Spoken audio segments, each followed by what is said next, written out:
Hey, what's up YouTube? In this video, we're going to talk about Have I Been Pwned? So I'll go ahead and put in my email address. 58 data breaches.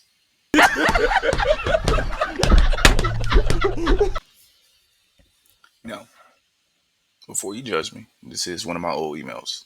Okay, you can judge me. Now, the great thing about this site is you can see exactly what company had the data breach and you can see what year it occurred. So as you see here, when you scroll down, it's most recent at the top and then the older events at the bottom. And it's a longer list than this, and it's just crazy how much data that companies have to protect. So more than likely, some kind of attacker or somewhere it'll be a leak. So just make sure you're secure. Make sure you have a strong password. Some of this data is not just passwords. Sometimes it's IP addresses, names, addresses, demographics, different things like that.